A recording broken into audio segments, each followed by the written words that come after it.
ஆச்சி மசாலா. எந்த சமையலும் ருசி தேடும் ரகசியம். 20 ரூபாய். மே 29 முதல் ஜூன் 1 வரை James and co foundation day flash sale. வணக்கம் சார். வணக்கம் பிரபு. முதல்வர் பதவியேற்று முதல் முறையாக தமிழக முதல்வர் விஜய் அவர்கள் டெல்லி போயிருக்காரு. நேற்று பிரதமருடன் சந்திப்பு கிட்டத்தட்ட 10 நிமிடங்களே முடிஞ்சிருச்சு அப்படின்றதையும் செய்திகளில் அது ஒரு பெரிய விஷயமா ஒரு புறம் பேசிகிட்டு இருக்காங்க. இன்னொரு புறம் ஹோம் மினிஸ்டரை சந்திக்க அப்பாயின்மெண்ட் கேட்டிருந்தாரு. ஸோ அதற்கு நேரம் கூடவில்லை, அவங்க அப்பாயின்மெண்ட் கிடைக்கல. ஆனால் அதே சமயத்தில் ஹோம் மினிஸ்டர் கேரளா சிஎம் மற்ற மாநில முதல்வர்கள்லாம் சந்திச்சிருக்காருன்றும் ஒரு தகவல். இன்னொரு புறம் இன்றைக்கு சிஎம் கிளம்புறாரு, சென்னை கிளம்புறாரு. இது வரைக்கும் டெல்லி போய் பிரதமரையோ இல்லை நிதியமைச்சரையோ சந்திச்சுட்டு ஒரு சிஎம் திரும்புகிறாருன்னா, மேடம் ஜெயலலிதா ஆகட்டும் இல்லை இதுக்கு முன்னாடி இருந்த முதல்வர்களாகட்டும் ஒரு ஃபார்மலி ஒரு ப்ரெஸ் மீட் கண்டக்ட் பண்ணிட்டு தான் வருவாங்க. ஆனால் முதல்வர் விஜய் அவர்கள் அங்கேயும் செய்தியாளரை சந்திக்காமையே சென்னை கிளம்புறாரு. இது போன்ற பல்வேறு செய்திகள் பொதுத்தளங்களில் பேசப்பட்டு இருக்கு. எப்படி பார்க்குறீங்க சார் இந்த டெல்லி பயணத்தை? நாம் அவர் அதிகம் பேச மாட்டாருன்றதுக்கு பழகிக்கணும்னு நினைக்கிறேன். நான் நிறைய சிந்தித்து தான் செய்கிறாருன்ட்டு எனக்கு தோணுது. பெருந்தலைவர் காமராஜர் கூட அப்படித்தான். அவரோட நான் ஒப்பிடுறதா பெருந்தலைவர் காமராஜருடைய ஆதரவாளர்களோ அல்லது அவரை மிக உயர்வாக போற்றுகிறவர்களோ நினச்சிட வேண்டிய அவசியம் இல்லை. பொதுவாக பெருந்தலைவர் Kamarajar was a man of action, was a man of deeds. அவர் சொல் வீரர் கிடையாது, அவர் கர்ம வீரர். சட்டமன்றத்தில் கூட அவர் அதிகம் பேசினதே கிடையாது. அவர் சார்பாக பேசியது யாருன்னா சி சுப்பிரமணியம், சில நேரங்களில் பக்தவத்சலம். அவர் செய்தியாளர்களை அடிக்கடி சந்தித்ததாகவோ சந்திச்சிருக்கார், இந்த மாதிரி கிடையாது.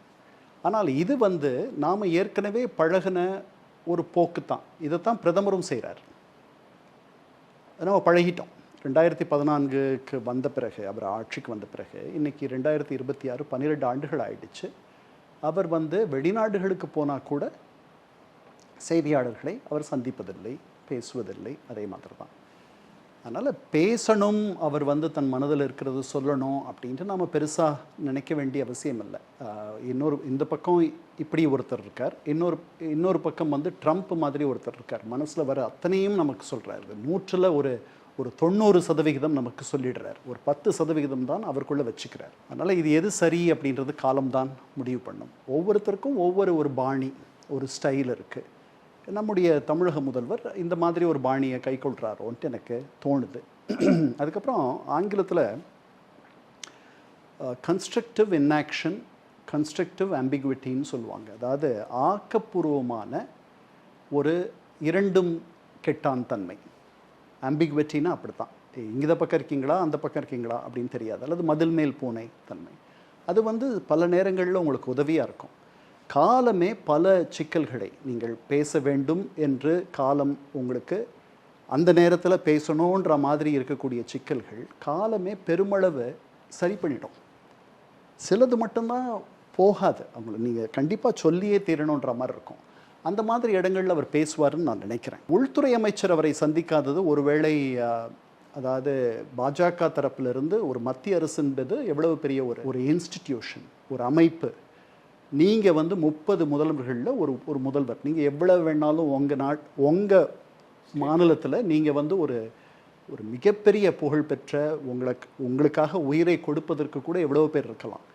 ஆனால் 30 பேரில் நீங்கள் ஒருவர் அப்படின்னு காட்டுறதுக்காக கூட இருக்கலாம். ஏன்னா அமித்ஷா பவர் ப்ரொஜெக்ஷன் இருக்கு இல்லையா, சக்தி வெளிப்பாடுன்னு சொல்கிறோம் இல்லையா, அதை முழுவதுமாக செய்பவர்.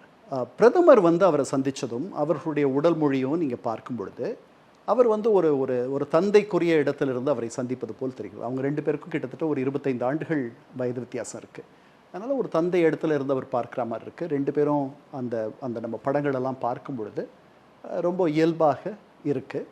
நிர்மலா சீதாராமனோடு அவர் சந்தித்ததும் அப்படி தான் இருக்குது. அதனால் எனக்கு 10 நிமிடங்கள் தான் சந்தித்தார் என்பது இது ஒரு மரபு சார்ந்த ஒரு முறை. இதுக்கு முன்னாடி இப்படிலாம் இல்லை.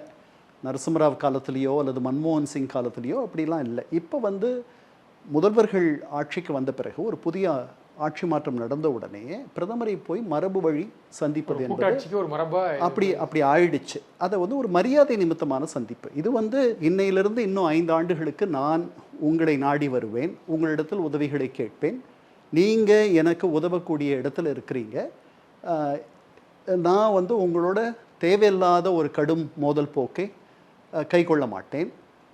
அதே மாதிரி நீங்களும் என்னை வந்து தண்டிச்சிடாதீங்க தேவையில்லாமல் அப்படின்ற மாதிரியான ஒரு இதையெல்லாம் சொல்லாமல் சொல்லுவது தான் இந்த சந்திப்புன்னு நான் நினைக்கிறேன்.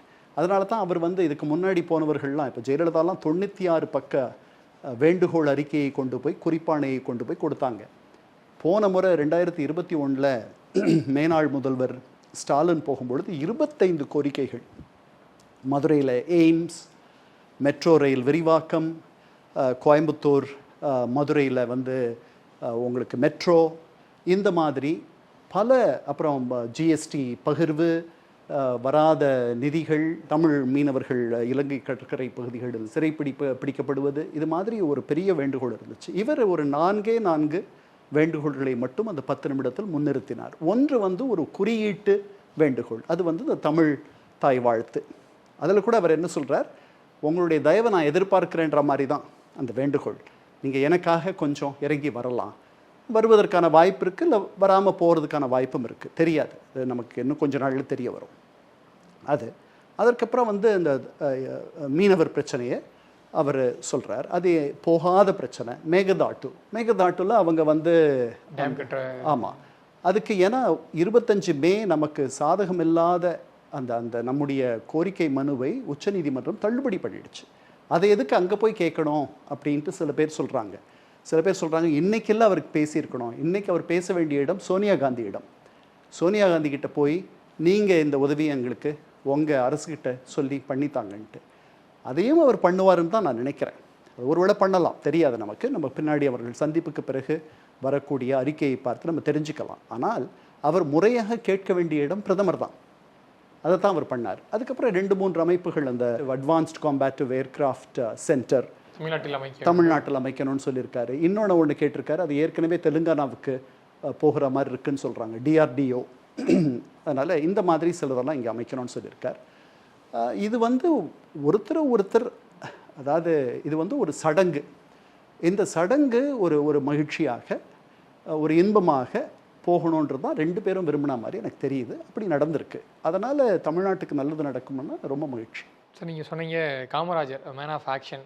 ஸோ அதே பாணியில் இவரும் வரத்துக்கான வாய்ப்புகள் இருக்குன்னு சொன்னீங்க. ஆனால் தமிழ்நாட்டினுடைய அரசியல் சூழ்நிலையில் தாவேகா அரசாங்கம், விஜய் தலைமையிலான இங்கே அரசாங்கம் பதவி ஏற்று அவங்களுக்கு தனி பெரும்பான்மை கிடைக்காத பட்சத்தில் தேர்தலுக்கு முன்பு திமுக கூட்டணியில் போட்டியிட்டு வெற்றி பெற்ற கட்சிகள், காங்கிரஸ் ஆகட்டும், விடுதலை சிறுத்தைகளாகட்டும், IOML, இடதுசாரிகள், இவங்கெல்லாம் ஆதரவு பெற்று இங்கே தனி பெரும்பான்மையை நிரூபித்து ஆட்சியில் அமர்ந்தாங்க. அதைத் தொடர்ந்து சட்டசபையில் அந்த பெரும்பான்மையை நிரூபிக்கும் போது அதிமுகவை சேர்ந்த ஒரு அணியினர் 25 MLAக்கள் வந்து தாவேகா அரசாங்கத்துக்கு ஆதரவு தெரிவித்தாங்க.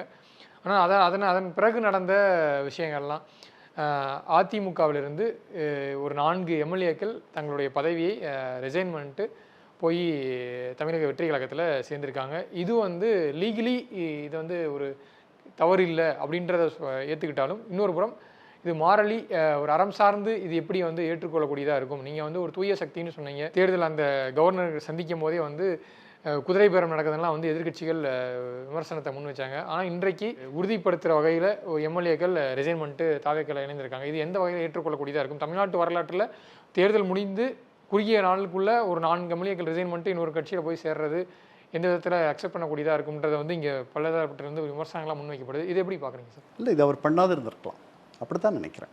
இந்த 4 பேரும் அதை பண்ணாத இருந்திருக்கலாம், இதையெல்லாம் தவிர்த்திருக்கலாம். ஏன்னா அவருடைய அரசுக்கு வந்து எந்த ஆபத்தும் இல்லை. ஏன்னா அவருக்கு போதுமான அளவு, ஒருவேளை அவருடைய அரசு கவிழ்ந்துருச்சுன்னா கூட அவர் அடுத்த முறை தேர்தலில் இதை விட முழு பெரும்பான்மை பெற்று வந்துடப்போறாரு. அதனால் இதெல்லாம் நாட் குட் ஆப்டிக்ஸ். இது ஹை பாலிட்டிக்ஸும் அல்ல, இது உயர்ந்த அரசியலும் அல்ல. இது வந்து ஒரு நல்ல எண்ணத்தை, ஒரு நல்ல பிம்பத்தை மக்கள் மத்தியில் ஏற்படுத்துவதும் அல்ல. இது மறந்துடுவாங்க மக்கள், வந்து வேகமாக எல்லாத்தையும் மறந்துடுவாங்கன்னு வச்சுக்கோமே. ஆனால் இது தேவையில்லை, இது அவருக்கு தேவையில்லாது. அவர் வந்து இப்போ தான் புதுசாக ஆட்சிக்கு வந்திருக்கார். அவருக்கு மிகப்பெரிய நல்லெண்ணம் தமிழக மக்கள் தந்திருக்கிறார்கள், வைத்திருக்கிறார்கள். அது தொடரும்னு நினைக்கிறேன் நான், இந்த அரசு எதுவும் பெரிய தவறுகள் எதுவும் பண்ணாத வரைக்கும். அப்படி இருக்கும் பொழுது இது தேவையே இல்லை, அவர் பண்ணியிருக்க வேண்டிய அவசியம் இல்லை. இந்த அதிமுகவை உடைத்து அதிலிருந்து கொஞ்சம் பேரை கொண்டு வர்றது, இந்த 118 என்ற அந்த மந்திர எண்ணை எட்டுவது, இதெல்லாம் அவருக்கு தேவையே கிடையாது. அவருக்கு போதுமான அளவு பாதுகாப்பு இருக்குது. அப்படி இல்லைனாலும் கூட அதை விட சொந்தமாக அவர் வென்று வருவதற்கான யாருக்கும் திருப்பி தேர்தல் போகிற எண்ணம் கிடையாது. அதனால் எப்படி இந்த ஆட்சி கவிழும்? கவிழாது. அப்போது பல தவறான நகர்வுகள் இந்த ஆட்சி அமைப்பதற்காக பல தரப்புகள் இருந்தும் எடுத்ததை நம்ம பார்த்தோம். இவர் ஒரு உயர்ந்த அரசியலை கைக்கொள்வதாக சொல்லும் பொழுது இதை அவர் பண்ணாதிருந்திருக்கலாம். கேள்வி முன்வைக்கப்படுது. இப்போ இவர் இப்படி பண்ணிட்டு இருக்கிறதும் திமுக அதிமுக கூட்டணியில் ஒரு அரசு அமையிறதும் அதுக்கு கடுமையான விமர்சனங்கள் தமிழ்நாட்டில் எழுந்துச்சு. திமுகவும் கூட்டணி இப்படி எதிர்கட்சிகள் எப்படி கூட்டணி அமைக்கலான்றது. ஆனால் தமிழக வெற்றி கழகத்தின் தலைவர் விஜய் அவர்கள் இப்போ தமிழக வெற்றி கழகத்தில் அதிமுக எம்எல்ஏக்கள் போய் சேர்றது இது எப்படி மாறலி அக்செப்ட் பண்ணக்கூடியதாக இருக்கும்? அப்போது திமுக அதிமுக கூட்டணியும் வருங்காலங்களில் அமைஞ்சா அதுவும் தப்பு இல்லை அப்படின்ற ஒரு வாதமும் முன்வைக்கப்படுது. அது சரியான வாதமா சார்? அதாவது இது இன்னொருத்தரை இன்னொருத்தரை விலக்கிட்டு அவர் வராத, அவருக்கு தான் தனிப்பெரும் கட்சியாக அவர் வந்திருக்கிறார். பெரும்பான்மை இல்லை. பெரும்பான்மை திருப்பி தேர்தல் வச்சா வந்துடும் அப்படின்னு தான் எல்லாரும் நினைக்கிறோம். அதனால் அவர்கள் பின்னாடி 35% வாக்காளர்கள் இருக்கிறார்கள். 1,72,00,000 வாக்காளர்கள் இதுவரைக்கும் யாருக்கும் வாக்களித்ததில்லை தமிழ்நாட்டில். இவ்வளவும் தெரிஞ்சு இதை மக்களுடைய இந்த அபிலாஷையை, மக்களுடைய இந்த எண்ணத்தை நீங்கள் மாற்ற முற்பட்டீர்கள் அப்படின்றது தான் அங்கே இருந்த ஒரு வருத்தம். நாளைக்கு நீங்கள் தேர்தல் களத்தில் என்ன மாதிரி வேணாலும் ஒரு வியூகம் அமைக்கலாம். மிகப்பெரிய, அதாவது நிரந்தர எதிரிகளோ நிரந்தர நண்பர்களோ இல்லையா? அதிமுக திமுக என்பது ஏறக்குறைய ஒரே கொள்கைகளை கொண்ட கட்சிகள்.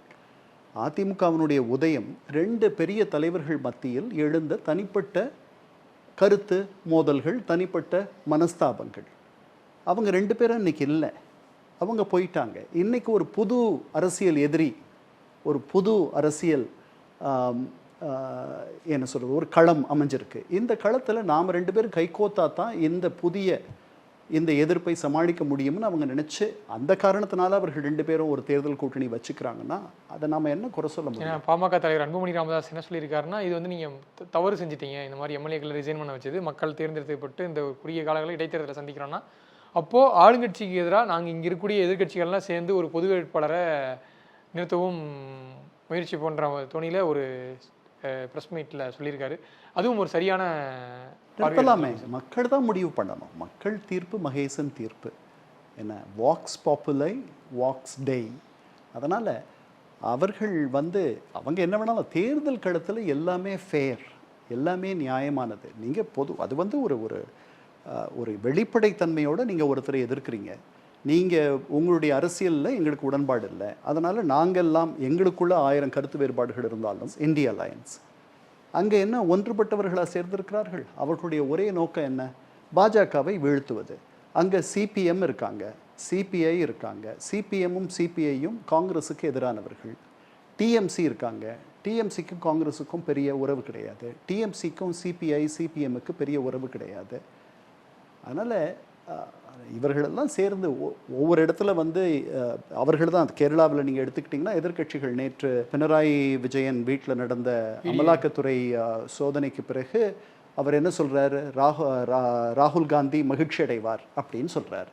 அந்த அளவுக்கு இருக்கக்கூடியவர்களே ஒன்றாக ஒரு குடையின் கீழ் வரும்பொழுது எது வேணாலும் நடக்கலாம்.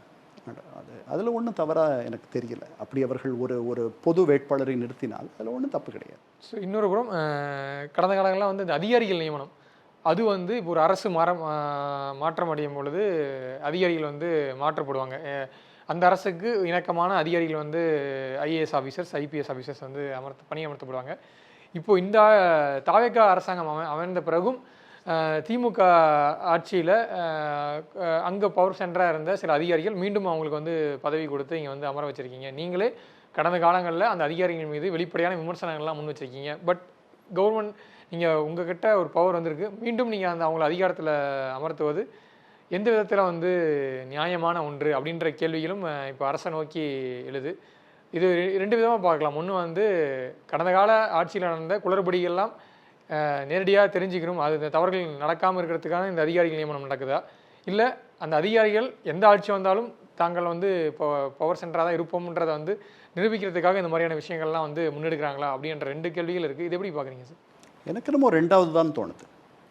அதனால் அவர்களை அவர்கள் தள்ளி வைத்திருக்கலாம். ஏன்னா அவர்களுக்கு உதவி செய்யக்கூடிய, அவர்களுடைய நலனை நாடுகிற அவர்களை தான் அவர்கள் நெருக்கத்தில் வச்சுக்கணும். நீங்கள் சொல்கிற அதிகாரி பேரை நீங்களும் சொல்ல வேண்டாம், நானும் சொல்ல வேண்டாம். அந்த அதிகாரியினுடைய நியமனம் தான் இன்றைக்கி இவ்வளவு பெரிய ஒரு சர்ச்சையை, ஒரு புருவத்தை உயர்த்த வைத்திருக்கிறது. அதற்கான காரணம் எனக்கோ உங்களுக்கோ தெரியாது. என்ன அவங்க மனதில் என்ன ஓடிச்சு, எதனால் அவரை கொண்டு வந்து அந்த இடத்துல வச்சாங்க அப்படின்றது. அவர் அந்த இடத்துல வச்சா தான் இதற்கு முன்னாடி நடந்ததெல்லாம் தெரிய வரும் அப்படின்றது சரியான வாதம் கிடையாது. அவர் எங்கே இருந்தாலும் உண்மையை நாம் வரவழைக்கலாம்.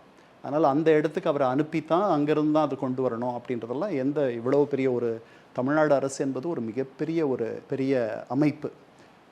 8 கோடி மக்களுடைய பிரதிநிதித்துவத்தை வைத்திருக்கக்கூடிய ஒரு பெரிய அமைப்பு. அந்த அமைப்பில் உண்மையை கண்டறிதல் பெரிய சிரமமெல்லாம் ஒன்றும் இல்லை. அதற்கு இந்த மாதிரியானவர்களை நீங்கள் அங்கே கொண்டு போய், அதுதான் ஒரு ஆட்சிக்கு வந்த பிறகு வரக்கூடிய நிர்பந்தங்கள் இந்த ஆட்சி இப்போ புதிதாக வந்திருக்க இவர்களுக்கும் இருக்குதோ அப்படின்னு நினைக்கிற மாதிரி தான் தோணுது எனக்கு. இப்போ திமுக தலைவர்லாம் வைக்கக்கூடிய குற்றச்சாட்டு விமர்சனம் எப்படின்னு பார்த்தீங்கன்னா, இந்த ஆட்சி ஒரு மாயை, இது நீண்ட காலம் நீடிக்காது, அதிகபட்சம் 6 மாதங்கள், சிலர் இது ஒரு 2 வருடங்கள் வரைக்கும் நீடிக்கலாம் அப்படின்ற ஸ்டேட்ஸ்மெண்ட் தொடர்ச்சியாக கொடுத்துட்ருக்காங்க. ஏன்னால் இங்கே அமர்ந்திருக்கக்கூடிய ஒரு ஆட்சி ஒரு ஃப்ரெஷ் கவர்மெண்ட். முதலமைச்சரும் சரி, அவங்க அமைச்சரவையில் பெரும்பாலானோர் முதல் தலைமுறை அரசியல்வாதிகள், முதல் தலைமுறையாக நிர்வாகத்துக்குள்ள வந்திருக்காங்க. இங்கே நிறைய விமர்சனங்களும் தொடர்ச்சியாக எதிர்க்கட்சிகள் எழுப்பிக்கிட்டே இருக்காங்க. நீங்கள் எப்படி பார்க்குறீங்க சார்? இதை ஒரு 6 மாதத்துக்குள் கவிழ்ந்துடும் இந்த ஆட்சி அப்படின்ற ஒரு கணிப்புலாம் எந்த அளவுக்கு இங்கே பலிக்கிறதுக்கான வாய்ப்புகள் இருக்கா, இல்லை அது பொய்க்குமா அப்படின்ற கேள்விகளுக்கு இல்லை, இந்த ஆட்சி நீடிக்கும் தான் நான் நினைக்கிறேன். இந்த ஆட்சிக்கு பெரிய ஆபத்து இல்லைன்னு நினைக்கிறேன் நான். இந்த மாதிரியான விமர்சனங்கள் ரொம்ப தவறானதுன்னு எனக்கு தோணுது. ஏன்னா 67 திமுக ஆட்சிக்கு வந்த பொழுது அப்படிப்பட்ட விமர்சனங்களை காங்கிரஸார் வைக்கவில்லை. அவங்க தனிப்பெரும் மெஜாரிட்டியோடு வந்தாங்கன்றது வேற. இருந்தாலும் அவர்களும் புதியவர்கள், அவர்களும் நிறைய தவறுகள் நடந்துச்சு அந்த நேரத்தில். அதை பேசுவதற்கான இடமோ நேரமோ இங்கே இல்லை நமக்கு. அதனால் அப்படி புதியவர்கள் அப்படின்ற காரணத்தினாலேயே அவர்களுக்கு சரியாக ஆட்சி பண்ண தெரியாது அப்படின்னு நம்ம நினைக்க வேண்டியதில்லை. அவர்கள் வேகமாக கற்றுக்கொள்வார்கள். அந்த பதவியினுடைய கனமும் பொறுப்பும் அவர்களை செம்மைப்படுத்தும் அப்படின்னு நம்ம நம்பணும். இந்த ஆட்சி நீடிக்கும்னு தான் நான் நினைக்கிறேன். இது எதேச்சியாக வந்த ஆட்சியாக நான் நினைக்கவில்லை. இந்த மாதிரியான உணர்வு தமிழக மக்களுக்கு பல ஆண்டுகளாகவே இருக்குது. இன்னும் சொல்லப்போனால் ஒரு 2-3 தசாப்தங்களாக இருக்குன்னு நினைக்கிறேன். அதை அறுவடை செய்வதற்கு முதல்ல விஜயகாந்த் வந்தார். அவர் அதை அறுவடை செய்ய முடியாமல் அவருடைய தனிப்பட்ட குணாதிசயம், அவர் எடுத்த அரசியல் நிலைப்பாடுகள், அதெல்லாம் அப்புறம் அவர் இவரளவுக்கு ஒரு பெரிய, ஆங்கிலத்தில் சொல்கிறதுனா ஒரு சூப்பர் ஸ்டார் அவர் பெரிய ஆளுமை, மிகப்பெரிய மக்கள் செல்வாக்கு பெற்றவர். கிராமப்புறங்களில் அவருக்கு ஒரு நல்ல பிம்பம் வேறு இருந்துச்சு. அவர் ரொம்ப நல்லவர், ரொம்ப எளிமையானவர், உதவி செய்யக்கூடிய மனப்பான்மை உள்ளவர் அப்படின்றதெல்லாம் இருந்துச்சு. இவ்வளவு இருந்தும் அவரால் ஒரு 10% மேலே தன்னுடைய செல்வாக்கை உயர்த்தி கொள்ள முடியவில்லை. அதனால் அவர் கூட்டணி அப்படி இப்படின்னு போனார். அங்கே போன உடனே இந்த கழகங்களுடைய எதிர்ப்பு என்பது அது நீர்த்து போச்சு. அதனால் அவர் ஒரு அரசியல் விலையை தர வேண்டி வந்துச்சு. அதனால் இந்த எண்ணம் தமிழக மக்களுக்கு ரொம்ப நாளாக இருக்குது. அதில் அவர்கள் முதன்முறையாக, ஏன்னா எவ்வளவோ நடிகர்கள் வந்திருக்காங்க, இந்த இடத்திற்கு 3 பேர் தான் இது வரைக்கும் வந்திருக்காங்க. எம்ஜிஆர், ஜெயலலிதா, அவர்களை கூட நான் பெரிய நடிகர் அப்படின்லாம் பார்க்க மாட்டேன். ஏன்னா 10 ஆண்டுகள் அவர்கள் பொது வாழ்க்கையிலேயே இல்லை, நடிக்க வரலை, வேற எங்கேயும் வரலை. அவர்கள் ஓய்ந்திருந்த நேரம், அப்புறம் திருப்பி 10 ஆண்டுகளுக்கு பிறகு திருப்பி அவர்கள் வருகிறார்கள், தங்களை நிலப்படுத்திக்கிறாங்க. அவர்கள் பின்னாடி பெண்களும் பெண்மணிகளும் தாய்மார்களும் பெருமளவு அவர்கள் மீது நம்பிக்கையும் மதிப்பும் வைத்திருக்கக்கூடிய ஒரு நிலைக்கு தன்னை உயர்த்தி கொள்ளுகிறார். அதற்கு பிறகு ஒரு இடத்துக்கு, இந்த இடத்துக்கு, இவ்வளவு பெரிய இடத்திற்கு வந்திருக்கக்கூடிய ஒருவர் இவர் தான். இது இந்தியாவில் வேறு எங்கேயும் நடக்கலை, தமிழகத்தில் மட்டுமே இது நடக்குது. ஆந்திராவில் ஒரே ஒரு முறை நடந்துச்சு, பவன் கல்யாணம் நீங்கள் சொல்லலாம். ஆனால் நான் அவரை ஏறக்குறைய விஜயகாந்த் மாதிரி தான் அவரை நான் பவன் கல்யாண் இப்போது அவர் அந்த மேடைகளை பேசுகிறதும் அங்கே கட் அவுட் வச்சு ஈஸியாக சிஎம் ஆகிட்டார்ன்றதையும் ஸ்டேட்மெண்ட்டாக கொடுத்துட்ருக்காரு. அதனால் அதாவது இந்த மாவட்டங்களை கடந்து, வகுப்புகளை கடந்து, மதங்களை கடந்து, மொழிகளை கடந்து, ஒவ்வொரு குடும்பத்தையும் தொட்ட ஒரு தலைவராக எம்ஜிஆரை காட்டிலும், ஜெயலலிதாவை காட்டிலும், என்டிஆரை காட்டிலும் இல்லை, என்டிஆர் அப்படி பண்ணார். அவர் ஆட்சிக்கு வந்தபொழுது ஒரு பெரிய அளவு வெற்றியோடு வந்தார். எல்லா சமூகத்தினரும் அவருக்கு வாக்களித்தார்கள். தமிழகத்தில் இவங்க 2 பேர் சாதித்ததை காட்டிலும் எம்ஜிஆர் அந்த மாதிரி சில இடங்களில் அவருக்கு அதெல்லாம் பண்ண முடிஞ்சது அவரால். ஜெயலலிதா அம்மையாராலையும் பண்ண முடிஞ்சது. ஆனால் தமிழகம் முழுக்க இதை பண்ணக்கூடிய ஒரு வல்லமையை இப்போது வந்திருக்கக்கூடிய நம்முடைய இந்த முதல்வர் பெற்றிருக்கிறார் அப்படின்னு தான் நான் நினைக்கிறேன். அதனால் இதை நிற்கும்னு நினைக்கிறேன். அவர்கள் பெரிய தவறுகள் எதுவும் செய்யாத வரை அவர்களுடைய ரசிகர்களை தாண்டி பொதுவெளியில் இருக்கக்கூடிய மக்களுக்கும் இருக்கும் அப்படின்னு நினைக்கிறேன். அவர்கள் கவனிக்க வேண்டியது என்னென்னா, இதற்கு முன்னாடி இருந்த ஆட்சிகளில் இருந்த குறைகள், அதாவது ஒரு அரசு அலுவலகம், எல்லா அரசு அலுவலகத்திலையும் ஊழலும் லஞ்சமும் தலைவிரித்து ஆடுகிறது. அதை மட்டும் அவர்கள் ஒழிச்சிட்டாங்கன்னா அல்லது அதை கட்டுப்படுத்திட்டாங்கன்னா மக்களுக்கு அவங்க மீது ஒரு பெரிய அபிப்பிராயம் வந்துடும். 6 மாத காலம் ஹனிமூன் பீரியட். அந்த காலத்தில் அந்த டைமில் வந்து புது கவர்மெண்ட் வந்து விமர்சிக்கக்கூடாதுன்ற ஒரு சொல்லப்படாத ஒரு விதியும் இங்கே இருக்குது. அவரே சொன்னாரே, விமர்சிக்க மாட்டோம். அவரே முன்னாள் முதல்வரே சொன்னார், நாங்கள் 6 மாதம் அவர்களை அப்புறம் அடுத்த தேர்தல் வேண்டான்னு நாங்கள் நினைக்கிறோம் அப்படின்லாம் சொல்லியிருக்காங்க. ஆனால் சில இடங்களில் அதை விமர்சிக்க வேண்டிய கட்டாயம் இருக்குல்ல சார். இப்போது வேளாண் கடன் தள்ளுபடி அறிவித்தாங்க. அவங்க தேர்தல் நேரத்தில் வாக்குறுதியாக கொடுத்தது வேற, இப்போது அறிவிக்கப்பட்டது வேற. இந்த நேரத்தில் விவசாயிகள்லாம் வந்து கோரிக்கை வைக்கிறாங்க, போராடுறாங்க. ஸோ இந்த மாதிரியான சமயங்களில் இப்போது ஒரு கவர்மெண்ட்டை நமக்கு ஒரு ஜிஓ ரிலீஸ் ஆகுதுன்னா அது சார்ந்து நம்ம வந்து இல்லை அதெல்லாம் விமர்சனம் பண்ணணும், கண்டிப்பாக பண்ணணும். இல்லை இந்த ஆட்சி நிற்காதுன்னு சொன்னதுக்காக சொல்கிறேன். கண்டிப்பாக சார், பொறுத்திருந்து பார்க்கலாம் அவங்களுடைய செயல்பாடுகளை. நேரம் ஒதுக்கி இது குறித்து நிறைய தகவல் பகிர்ந்துட்டீங்க. நேரத்துக்கு நன்றி சார். ஆச்சி மசாலா, எந்த சமையலும் ருசி தேடும் ரகசியம். 20 ரூபாய். மே 29 முதல் ஜூன் 1 வரை James and co foundation day flash sale.